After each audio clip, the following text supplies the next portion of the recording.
Leaders. All ready for a start. Line looks good. Set. And they're off. And Energiver on the inside was the first to jump out. Rear Bits got away well, so also did Abbotswood in the centre. And over on the outside, Amadeo going up very quickly, just in behind them. Scuttlebutt being followed by Cybervane. Further back in the field, Chemical Brother on the inside of Sam Strong, and Waranto's got back to last. Rear Bits has cleared the field and goes to the front, coming down the school here. And Rear Bits in charge, about a length in advance of Amadeo, a half length further back in the field, moving up on the outside, Sam Strong, followed by Tuscan Thunder. And they were followed closely a bit further back by Abbotswood. A length further away is My Kahuna King, followed by Energiver. And a bit further back as Cybervane's got well back in the field. Chemical Brothers back in behind them, followed by Scuttlebutter. And Waranto last of all, coming around the home turn. 500 to go, and Rear Bits on the inside, a half length to Amadeo.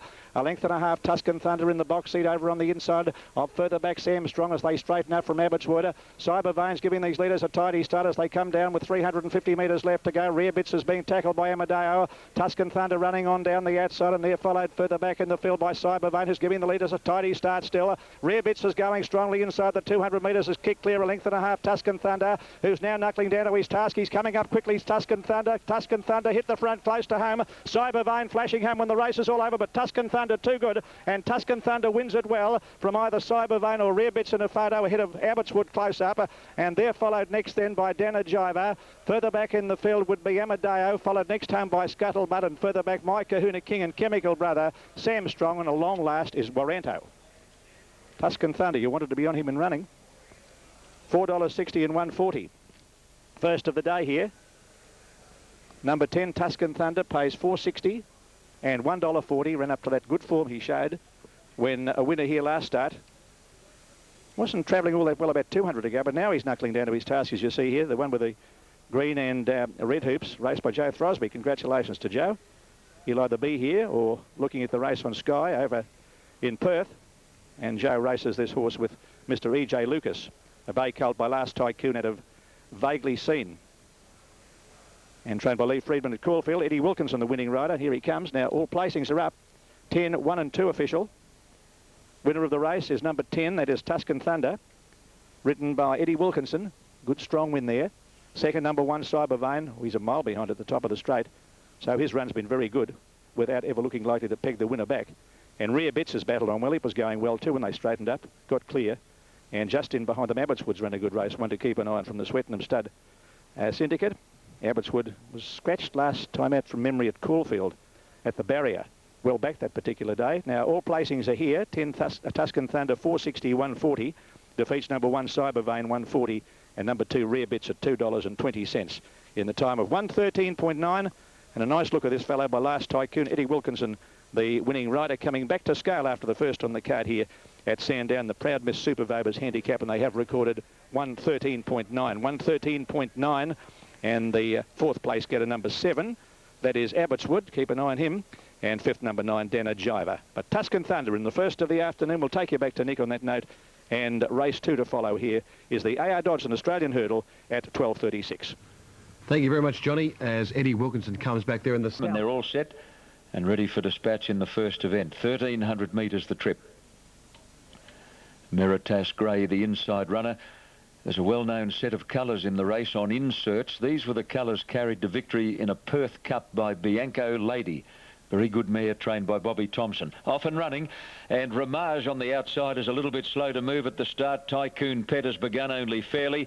Bouncing out in front, She's Academic. McClellan doesn't want to lead, and Once Wild is going to cross over and will go to the front over a rising, and there's Ramage taking off around the outside, followed by She's Academic, and then Playing the Ace. A bit wide as In Search as they settle down, and Meritas Grey and Tycoon Pet are back at the tail.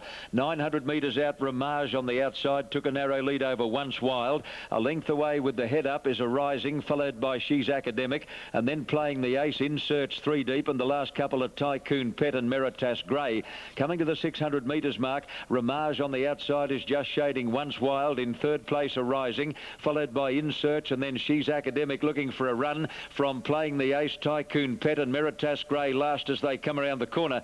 Into the straight now, the Baldy Face, Ramage and Once Wild are the 2 leaders. They're clear of a rising, hook to the outside and running on. She's Academic, not getting a lot of room, followed by In Search as they come to the 200 marker. Rising put the head in front of Once Wild, but In Search is the danger on the outside. In Search has ranged up to grab the lead with 100 to go. In Search drawing clear in the last little bit from a Rising, and Tycoon Pet is getting home well, but In Search is too good and beat a Rising. Once Wild third, Tycoon Pet and She's Academic close up, followed by Meritas Grey, and then playing the ace, and back at the tail is Ramage.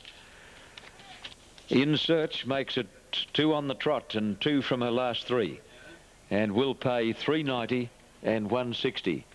Number 8, a Rising second, Chris Munce, to pay a place dividend of $3.30. And it looked like the inside would hang on for third. Once Wild, Brad Pengelly, showing a place dividend of $4.20. Numbers are 1, 8 and 4. In Search first, a Rising second, and Once Wild is third. Totes will be $3.90, $1.60, $3.30 and $4.20. And the opening Quinella is $19.20. $19.20 the Quinella. By gee, it was good to run into a couple of good mates from Coffs Harbour when I arrived at the races today. Jim Browning, popular president of the Coffs Harbour Race Club and the father of Sky Channel's Matthew Browning, and also secretary manager of the Coffs Harbour Race Club, Martin Henderson. They're here, of course, to start to canvass a bit of support for the Coffs Cup meeting. Ready on the Gold Coast, here's Terry. Race delayed because of that incident down near Dreamworld. The race put back some 6 minutes. The shell hurdle at Flemington last Saturday engaged here, bar the winner Kingston Dream, who struck himself apparently in the stall and was a late scratching here today. This is a very interesting race, the Australian hurdle. $4.10 number 3 Moon Chase, $5.30 number 4 Desiree. Rated the top chances on the tote, $7.50 number 5, which is down to 0. $7.80 number 6 Jonesy's Flyer, and they're just about ready here. Bar about 3 Mexican Sage 1 at Flemington on Monday. River Quay and also Sea Biscuit to move up. Mexican Sage coming forward. Kid Galahad was going to play a prominent part until he fell in the straight of Flemington last Saturday. Down to 0 is in. Eric Musgrove has down to 0 and also Kid Galahad engaged. Peter Hayes represented by Noble Colony, which races in Robert Sangster's colours, the Swettenham Stud colours. And Gary Lecty has a River Quay engaged in the prominent all fluorescent yellow colours. Now moving in is Sea Biscuit, and we're waiting for the last one to come up, Johnny Wheeler's Maybe Rough. Very famous colours, carried so often to victory by that gallant little horse Rough Habit. They're off and running in the Australian hurdle of a good start, and Maybe Rough was a bit slow to get going. He's last as they settle into stride. One of the early leaders, Kid Galahad, and over on the inside, Sir Poet is prominent as they jump the first hurdle. They're all safely over it, looking for the early leader. It's Kid Galahad, just in advance of River Quay. Mexican Sage close behind them, and Sir Poet going fast with Jonesy's Flyer as they run along the back. Desiree over on the inside is well positioned, followed by Ben Bar Night, dropping in behind them down to 0 at the next jumper. Moon Chase a bit further back in the field, and Maybe Rough unseated his jockey there, did a good job to get back in the saddle. He's last of all as they commence the run down the hill in the first circuit. And Mexican Sage on the outside is just in advance here of Kid Galahad at the third jump, followed by Jonesy's Flyer. River Quay close in behind them, Sir Poet. Desiree pushing up on the inside, being followed by Noble Colony and down to 0. A length then to Moon Chase over on the inside of Ben Baronight and a compact field as they go to the fourth jumper. They're followed by Century's Fox, dropping back to last at that point and being passed in turn by Sea Biscuit, and next to last Maybe Rough. About 8 lengths covers the field in the Australian hurdle at the 800 in the first lap, and Mexican Sage the leader. Half a length in advance of Kid Galahad, close up behind them, down to 0, followed by Jonesy's Flyer. Further back then is Ben Baronight, a length to Desiree on the inside of River Quay, followed by Sir Poet. Further back in the field in Noble Colony on the rails is Moon Chase, a length and a half. Sea Biscuit is the grey running third last. Second last Maybe Rough, and last of all Century's Fox as they come around the home turn, where the order is much the same, and the pilot is Mexican Sage, out by a length and a half to Kid Galahad over on the inside of down to 0. 3 off the rails, then going up quickly there is Ben Baronight as they come to the first of 3 jumps in the straighter. They're followed by Desiree saving ground on the inside of Jonesy's Flyer, a length to Moon Chase over on the rails, Sir Poet close behind them. Then River Quay followed by Noble Colony, Sea Biscuit further back, Maybe Rough as second last, and Century's Fox is last of all. They're all jumping pretty well coming down to the judger with just over a lap to go, and Mexican Sage the leader by a length and a half down to 0. Kid Galahad over on the inside, Ben Baronight is back behind them. Jonesy's Flyers had a nice run in transit, and they're followed by Desiree on the inside inside of River Choir, followed by Sir Poet at the next jump, a length to Moon Chase. Over on the outside then was Noble Colony. He's being followed closely by Sea Biscuit and Century's Fox second last, and maybe Rough as last of all. And they're all well bunched up, going out of the straight. 1,650 metres left to run. Mexican Sage still the leader. A length and a half down to 0 over on the outside of Kill Get Ahead, followed further back in the field by River Choir, going up 4 deep around them. And Ben Baronight is also there as they swing to the back, further back to Sir Poeta. Jonesy's Flyer over on the outside of Desiree, dropping back a bit on the inside, followed by Noble Colony. Then Moon Chase, a length and a half, maybe Rough, followed by Sea Biscuit, and last of all Century's Fox. Down the back, 1,400 metres out on the Australian hurdle, and Mexican Sage almost joined by River Quiet this next jumper. They show out over it by a length and a half. Sir Poet has improved ground, followed by Kid Galahad on the inside of Ben Baronight. Close in behind them, down to 0, Jonesy's Flyer, followed by Desiree and Noble Colony. Moon Chase is starting to gain ground at the next hurdle, and they were followed by Century's Fox, and further back as maybe Rough. Down the hill they travel, 1,000 metres left to go. Mexican Sage a half length to River Quiet, 2 lengths further back as Sir Poet. Kid Galahad at the third last jump, a length and a half down to 0, dipped on landing. Desiree and Century's Fox made an awkward lead as they come down with about 800 metres left to go. On the outside, River Quiet's got his head in front of Mexican Sage, a length and a half to Sir Poet, being followed by Kid Galahad, and down to 0. Moon Chase is coming to the picture, followed by Desiree being shaken up, and further back Jonesy's Flyer. Then Ben Baronight, Noble Colony, Hard Ridden, Sea Biscuit, maybe Rough's a long way back, and Century's Fox last of all. Rounding the home turn, River Quiet surged to the lead by a half length to Sir Poet, coming after him quickly as they race into the straight. 2 hurdles left to jump. They're nicely clear of Kid Galahad, and further back in the field Ben Baronight, and further back in the field in Desiree at the second last jump, and Sir Poet is almost joined by Moon Chase, has got right through on the inside, and he's travelling well, Moon Chase. Moon Chase has hit the front, 1 hurdle left to jump, and he's kicked away a couple of lengths to Sir Poet. Further back in the field, Jonesy's Flyer, the others are struggling. Maybe Rough's made up a ton of ground, but Moon Chase has got the Australian hurdle at his mercy. He's well in front and in no danger, Moon Chase, and is coming away for a big win, and Moon Chase wins it well. Moon Chase wins the A.I. Dodson hurdle, 5 lengths to Sir Poet, 6 lengths away third, maybe Rough, followed by Ben Baronight and Jonesy's Flyer. And then Kid Galahad, followed by Down to 0 and Noble Colony. Desiree disappointing. River Choir weakened out of it, followed by Sea Biscuit and Century's Fox. And last of all was the early pacemaker in Mexican Sage. Nice ride there on Moon Chase by Craig Durden. And the winner of the Australian hurdle is number 3, Moon Chase, ridden by Craig Durden. Raced by Mr. and Mrs. B. Cheshik, trained by Jim Houlihan at Rosebud, the master trainer. Another big win for Jim. A 9-year-old chestnut gelding by Crazy Moon out of Sassy Chassis. Craig Durden, the winning rider, handled it to perfection. And the placings are 3, 10 and 1 in the second of the day here at Off and running, good start, came out in a near perfect line with Paris Duo about the first out. In-house got away smartly from a wide gate, is looking for the lead early. Celepic striding through into a good posse. Seafighter coming over from his outside gate, followed by Vento, and then Exult and Sukram as last of all.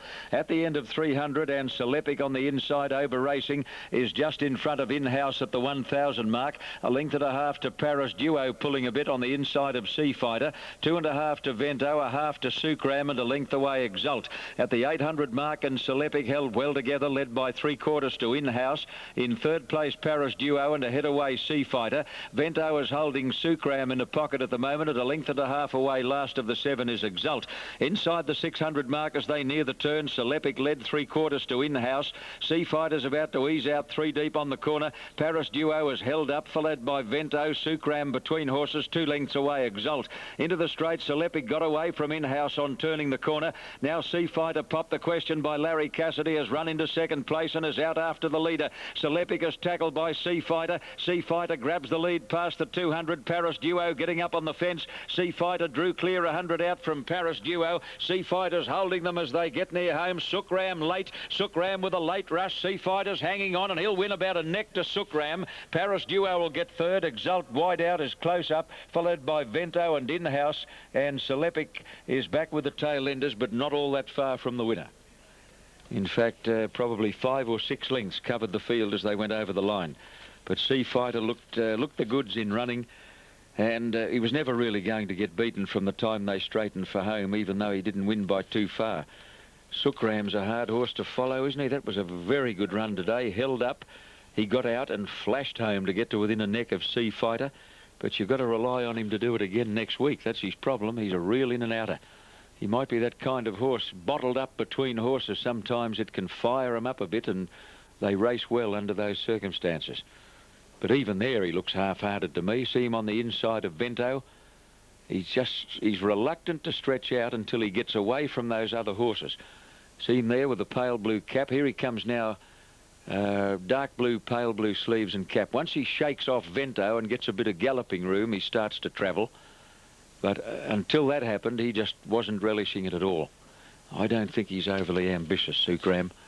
254, Sea Fighter 250 and 150, Sukram 280, and no third tote for Paris Duo. Good performance by me.